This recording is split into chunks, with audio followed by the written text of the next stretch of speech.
Well, not everyone. So it depends a little bit on the community, on what the public health people know about that. And we are focusing on where it makes the most difference and the most difference in protecting the healthcare system. So as you know, we are focusing on healthcare workers. We're focusing on the health system, so people in long-term care or people who are in hospital or likely to be in hospital. So for the most part, if you have a mild illness and it can be managed at home and you're in isolation and you're not going to pass it on to others, you may or may not be tested, depending on whether there's a cluster that's detected around you in particular. I'm certainly not pleased with any trajectory that's above zero, but I think the reality is this reflects what has happened, as I say, over the last 14 days. So what we're seeing today in people who are testing positive are people who have been exposed to this virus 10 days to 14 days ago, or 2 to 14 days ago. So I do want to see that coming down. I do want to see it dramatically decreasing.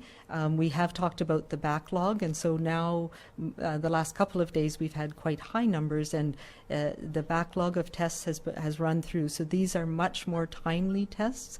Having said that, there's a period of time, of course, between when somebody starts having symptoms and when they get the test and when the test comes back. So again, this still reflects onset of illness from several days ago.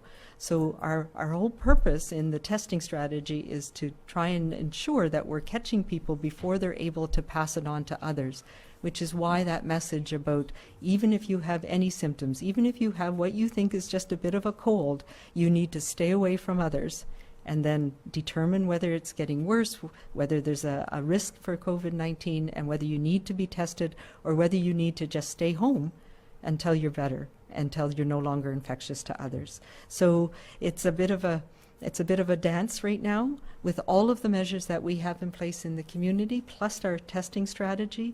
What I want to see is these numbers starting to come down over the next coming days.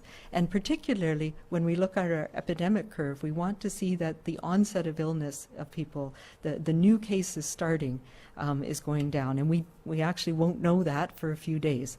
So it's a difficult position to be in, because all of the measures that we're doing in our community, some of them are very dramatic measures, draconian measures even, that we've had about social distancing, about physical distancing, stopping working, stopping people getting together, having those connections.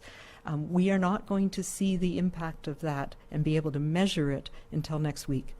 So I am hopeful, and I'm hopeful that we're not seeing dramatic increases in numbers, but we are still in the waiting and watching phase.